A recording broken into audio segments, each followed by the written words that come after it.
Hoy vamos a conocer a Elber, un campesino de Toca, su historia, sus sueños y sobre todo entenderlo aquí, en la voz del campesino. Bueno, Elber, esta es como una pequeña entrevista para preguntarle pues su vida y su historia más que todo aquí en el campo. Entonces, su merced, pues, ¿de dónde nació?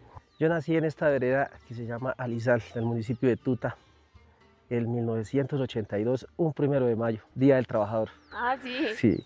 Y digamos, ¿cómo fue su infancia?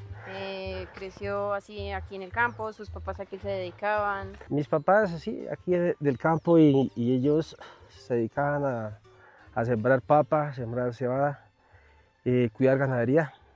Inclusive todavía ellos lo hacen, pero ya solamente con ganadería, cultivos no tienen. ¿Y fue una infancia difícil o más o menos? Claro, sí, fue una infancia difícil porque pues no habían tantas herramientas como las que hay hoy en día, pero yo digo que de pronto esa infancia así, sin las redes sociales, sin el teléfono, sin los videojuegos, de pronto uno como niño exploraba más las cosas y era más creativo.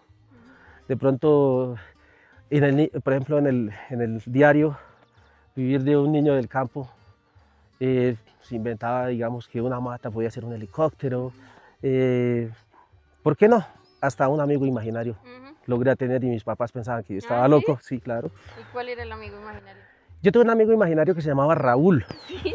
Sí, y mis papás, claro, decían, pero es chino, y para ellos es algo novedoso porque un niño del campo con un amigo imaginario, hablando solo. Entonces yo soy el hijo mayor y mis otros hermanos llegaron ya cuando yo tenía 7 años. Entonces, claro, mis papás dijeron, hay que hacer rápido un chino porque ese chino se nos va a volver loco hablando solo. Ya como a los 8 años dejé de tener mi amigo imaginario. Son épocas que fueron muy chéveres. Sí, claro. Aunque lo que no era tan chévere era cuando el papá lo llevaba a uno a trabajar porque a veces uno no hacía las cosas bien o a veces a uno no le explicaban las cosas y uno hacía las cosas de pronto regular o a mal y empezaban los regaños. No, y que el trabajo en el campo también es duro, ¿no? Y más de pronto si uno está chiquito y uno, que no sé, aquí cuando le abrían y uno sacaba las papas y empezaba a recogerlas. Y pues como compararse con los adultos que están trabajando. Sí, claro, y además pequeño no tiene igual la fuerza de un adulto, pero entonces uno tenía creatividad. Yo le decía a mi papá, cuando yo sea grande yo no voy a hacer ese trabajo. ¿Ah, sí? Vamos a meter tractor, vamos a hacer, porque en ese tiempo mi papá se araba la tierra era con bueyes. Con bueyes era que se araba, no se utilizaba tanto tractor, aunque habían tractores, pero no se utilizaba tanto. A veces lo ponen a uno triste, porque a veces también un niño del campo es muy discriminado. Sí, Y no tiene uno los mismos, pues el mismo acceso al conocimiento y a las herramientas que los niños, por ejemplo, hasta en el pueblo, en Tunja tienen, sí, a comparación de acá lo que uno tiene. yo solamente tengo quinto de primaria. Yo quería ser bachiller. Entonces, pues, el colegio más cercano estaba aquí a 20 minutos. Mis papás lamentablemente cometieron el pequeño error garrafal de no darme el bachillerato. ¿Por qué? Porque a veces ellos tenían como el miedo de que el chino se desjuiciara, porque los otros compañeros que estaban en el colegio eran terribles.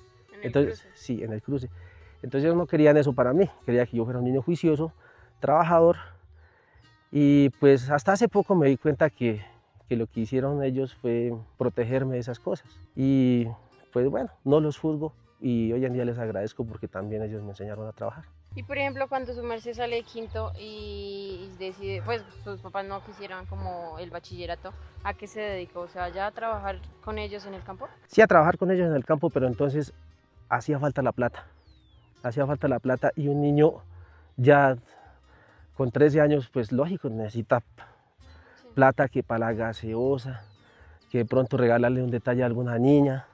Entonces tocaba empezar a salir a trabajar, a echar jornal, como decimos aquí en el campo, a sacar papas, a sembrar, a lo que hubiera que hacer para ganarse uno su plata. En ese duré un año echando jornal, pero entonces no me gustó porque lo que pasa es que la plata del jornal se gana a diario, pero se gasta a diario y uno no puede ahorrar. Entonces, pues de los últimos jornales que me gané, ahorré para sembrar una carga de papa. Mi papá me dejó ahí un rinconcito para sembrar una carga de papa y ahí arrancamos la vida como agricultor, hace más o menos 24 años. Y por ejemplo, su merced, ¿cuál es como así su sueño ¿Qué cree que su merced tiene un sueño frustrado? Uy, sí, tengo el sueño frustrado de no ser humorista profesional. ¿Sí? Sí, porque después de que echamos jornal, después de que salimos a trabajar en las fincas, siempre faltaba algo. Y por ejemplo mis compañeros, mis compañeros de quinto de primaria ya iban a salir de bachilleres y ellos, digamos, en pocas palabras nos hacían bullying o nos la montaban, como decíamos en esa época, porque nosotros no éramos bachilleres. Entonces decía, pero tenemos que inventarnos algo ser diferente a los demás. Entonces fue cuando empezamos con un grupo de amigos a tomar talleres de música, aprender a tocar cuerdas como tiple, requinto, y empezamos también a tomar talleres de teatro, que eso fue una experiencia excelente porque imagínese uno del campo que es todo tímido, le sacan a uno todos esos miedos y uno ya no le da miedo pararse en un escenario a hablar. ¿Y esos talleres en dónde eran? Esos talleres eran en una fundación que se llama la Fundación San Isidro, en Duitama, Boyacá. Prácticamente era como una universidad para los campesinos. Allá se daban talleres de teatro, de música, de danzas. También se hacían talleres sobre agricultura orgánica, también de primeros auxilios, de enfermería, muchas cosas bonitas. Pero sí practicó algo del humor, o sea, ¿y cómo pues, surgió como ese de decir, sí, bueno, me voy a meter como por el humor, no por el teatro, no por la música, sí, sino por... Pues estando en esas locuras, encontré, por cosas de la vida, tropecé con el humor. Empecé a escribir, a hacer chistes, a hacer poesías, a hacer coplas. Entonces, pues me fui a audicionar a Sábados Felices en el año 2001. Pasé la audición, grabé Sábados Felices, grabé 16 veces Sábados Felices, 8 veces perdí, 8 veces gané, quedaba en segundo y primer lugar. Y un día, cuando en el año 2008, perdón, me metí al cuento de la cebolla cabezona, entonces pues empecé a trabajar con cebolla y me empezó a ir muy bien y se empezó a quedar y entonces ya el campo lo absorbió a uno mucho. Cuando a uno le va bien, listo, si usted tiene plata en el bolsillo, pues sí, ya cubre se cubre ese dolor un poquito, pero cuando uno está en la mala y pierde, empieza así, jue madre, ¿yo por qué no seguí? No, ¿por qué no seguí? Estaría como están mis otros amigos o compañeros de la época. Entonces, pues, a veces esas cosas a veces lo frustran a uno también y son sueños que se quedaron por cumplir. Recuerdo mucho, cuando empecé a aprender a leer, habían unas cajas de fósforos pequeñitas y venían con mensajes. Y decía que un hombre en la vida tenía que tener un hijo, sembrar un árbol y escribir un libro. Y escribí un libro también. ¿Ah, sí? Sí, señor. De chistes. De chistes. ¿Y su merced cómo se sintió cuando, por ejemplo, salió de aquí del campo? Pues, o sea, digamos que uno está aquí, sí, uno tiene sus amigos, sus vecinos que están un poquito lejitos, pero ya salir, por ejemplo, a Sábados Felices, a ir a Bogotá, a conocer como ese mundo del espectáculo. Se siente uno raro, pero a la vez también muchos nervios. Pero lo importante es que no se perdió la esencia.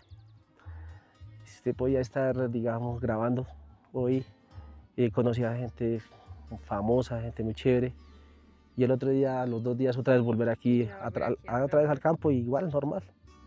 La fama no se nos subió a la cabeza. Ojalá se nos hubiera subido para ponernos a trabajar en esa cuestión, pero no. De pronto a veces hay que retomar, pero es que han pasado muchos años. Pero nunca es tarde, ¿no? Sí, nunca es tarde. Nunca es tarde para volver. Y, por ejemplo, si su merced tuviese que dar como un mensaje así o sea, uno es consciente, ¿no? Porque pues, yo también soy del campo, somos del campo. Y uno sabe que, por ejemplo, aquí como el camarógrafo, que él no hace preguntas que uno dice, pues, también como que muy lógicas. Claro. Como que les diría, o sea, yo por ejemplo siempre digo que las personas en las ciudades deberían ser más conscientes del trabajo que requiere sembrar una papa. Porque por ejemplo uno va allá en Bogotá y compra la papa en un supermercado y ya.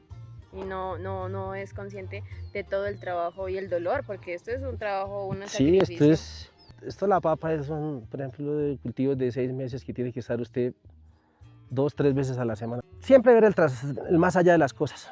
no solamente conformarse con ver ahí y de pronto a veces cuando haya la oportunidad comprarle a los campesinos. Hay mercados campesinos, se han abierto muchos espacios hoy en día, hay mercados campesinos, comprarles, apoyar al campesino. Porque yo digo, y es triste decirlo, y yo le digo a mis compañeros o cuando me preguntan, ¿y cuál es su trabajo? Yo digo, pues, mi trabajo es el más desagradecido, porque lamentablemente algunos no le agradecen a los campesinos el trabajo que hacen diariamente, a los campesinos de toda Colombia, porque no solamente de aquí los de clima frío, a los que también les toca duro en climas calientes. Y su merced, por ejemplo, ¿qué cree que hace falta en el campo? O sea, que es como lo que dicen, no, es que esto hace falta, o sea, tanto, no sé, nacional, gobierno, lo que sea, ¿qué cambiaría un poco como la situación actual que tiene el campesino? A ver, nuestros queridos padres de la patria que están sentados en el Congreso, hay unos que no saben absolutamente nada del campo y ellos legislan a lo loco, como decimos los campesinos, a lo mula. Entonces ellos inventan tratados de si sabemos si funcionan o no funcionen y prácticamente no, si el campesino está perdiendo de malas, tristemente es así de decirlo. Y a veces los subsidios, si no se pierden, se los embolatan y eso es lo que a veces también desmotiva. En este gobierno han habido algunos subsidios que es de los ICRs, que eso es muy bueno para los pequeños agricultores, para que compren su maquinaria, para que compren, hagan sus bodegas. Hay un buen apoyo, eso volvió hasta hace poquito porque hace unos años atrás no había nada, entonces también es un buen motivo y hay herramientas. Lo que pasa es que a veces la gente tampoco no brega por buscar ni por de pronto preguntar. Sí, falta es la comunicación también para saber qué más existe y qué está disponible para el campesino. Y por ejemplo, así como una pregunta, ¿su merced cuántos hijos tiene? Tengo una niña de 14 años y un niño de 12. ¿Y cuál es como el sueño que tiene para ellos? Ay, que quizás mi hijo se dedique al humor. ¿Sí? Tiene un buen talento como humorista, ¿Sí? sí, es excelente. Se ha ganado los concursos de poesía que yo nunca me pude ganar y se los ha ganado. ¿Sí? Tiene, y la niña pues también tiene el talento, pero no le gusta el arte.